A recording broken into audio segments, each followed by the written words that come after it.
उचित झालं, आमचं सार्थक झालं. आम्ही दिलेला रस्ता कामात आला. कोणत्या कामात आला? देवदर्शनाच्या कामात आला. रस्ता माणसाने देत जावा. कोणाला देत जावा? देवदर्शनाला चाललेल्या माणसाला रस्ता देत जावा. जे लोक देवदर्शनाला जातात त्यांना जर आपण रस्ता दिला तर भगवान आपल्याला योग्य रस्ता दिल्याशिवाय राहणार नाही.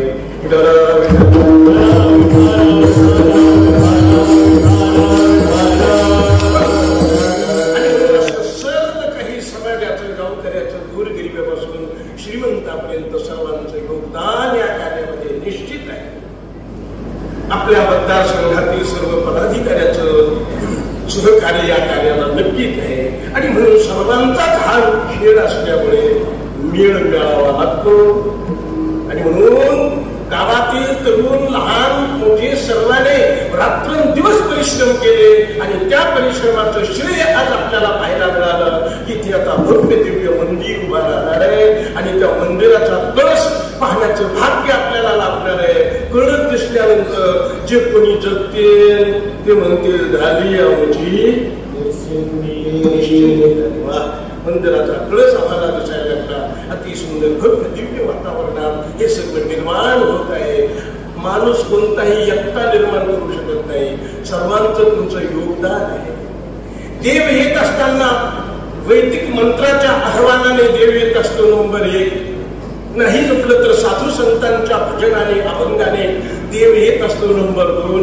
नाही जमलं तर तुमच्या आमच्या आम जनतेने देवाच्या नावाचा जर उच्चार केला, भजन केलं तर नक्कीच देव येत असतो. याकरिता इथे देव येणार आहे या दृष्टीने आवाज देण्याकरता आपण सगळेजण मिळून हाताने टाळे आणि मुखाने नामस्मरण, हात वर करून टाळ्या वाजवून भजन करा.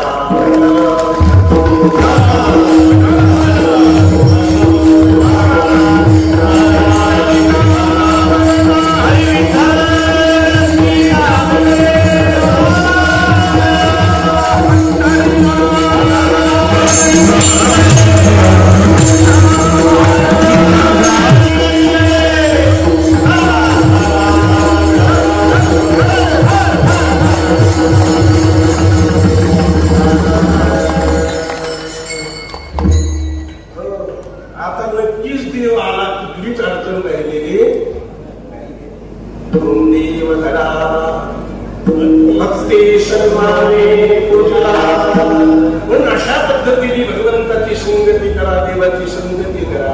जो कोणी देवाची संगती करेल तो निश्चिंत होईल आणि जो कोणी नुसतीच पैशाची संगती करल त्याला झोपच येणार नाही. म्हणून चिंता तयार होऊ नये. चिंता बाहेर जाण्याकरता देवाची संगती करा. देवाला हृदयात आणून बसवा.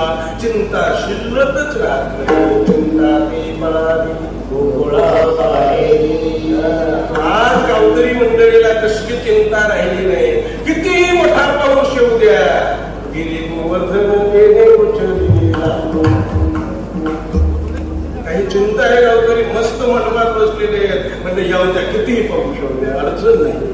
भगवंताची कृपा ज्यावेळेस होते म्हणून दासा दुःख होऊ निधी नारायण.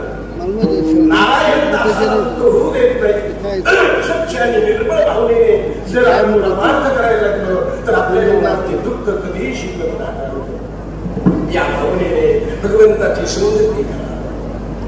कोणी म्हणे महाराज कोणत्या देवाची संगती करा? आम्ही कीर्तनकार लोक सांगू पांडुरंगाची संगती करा. ऐकलेले म्हणते लय वाऱ्या केल्या पण काही जमलं नाही. अजून पांडुरंगाची संगती करून अजून काही लक्ष्मी आली नाहीये. मग पांडुरंगाची संगती करून जर लक्ष्मी आली नसेल तर मग खाटू श्यामाकडे जा. नक्कीच लक्ष्मी तुम्हाला लक्षात घेऊन चला. अधिष्ठान आपल्याला कळावं, पांडुरंग आपल्याला कळावा, खाटू श्याम आपल्याला कळावा, बालाजी आपल्याला कळावा, राम आपल्याला कळावा, कृष्ण आपल्याला कळावा. हे सगळं कळून केलं की कुठेही करा आणि काही करा फळ मिळाल्याशिवाय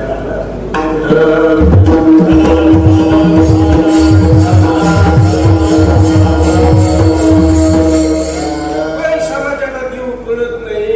त्यामुळं इकडं तिकडं गेल्याशिवाय हे समाज आहे, समाजाच्या आवडी भिन्न भिन्न आहे आणि मती त्यांची भिन्न भिन्न असल्यामुळे अन्य अन्य देवदेवतेची व्यवस्था हिंदू संस्कृतीमध्ये, सनातन संस्कृतीमध्ये पाहायला मिळते. अनेक देव आहेत. अनेक देव काय? लोक अनेक प्रकारचे म्हणून देव अनेक आहेत का देव अनेक आहेत म्हणून लोक अनेक प्रकारचे?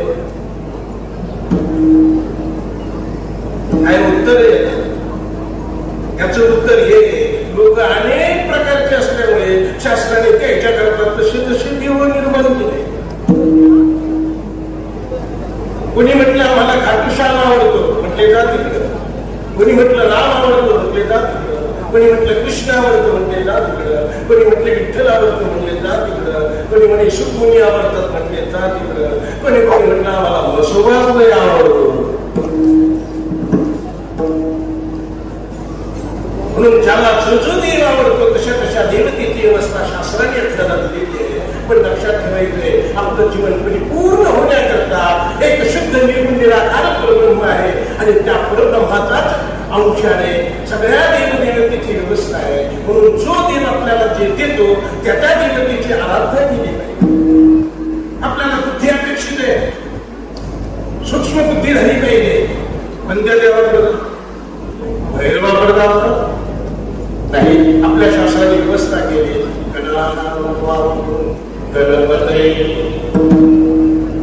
आपल्याला विद्येची आवश्यकता वाटते, सरस्वतीची आराधना करा.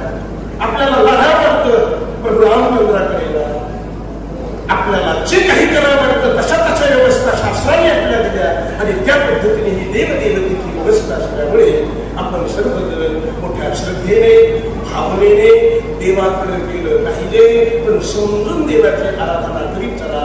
सगळ्याचा अधिष्ठान निर्गुण निराकार परमात्मा सगुण साकार होऊन भगवान कृष्ण रूपाने प्रकट झाला आणि तोच कृष्ण खाटूश्याम रूपाने आशीर्वाद देता झाला आणि त्याच आशीर्वादाने अनेक भगवत भक्तांचे मनोकामना पूर्ण होतात. याकरता देवाची संगती करा. देवाच्या संगतीने जीवन पूर्ण होत आहे. तुझी संगती झाली आमची.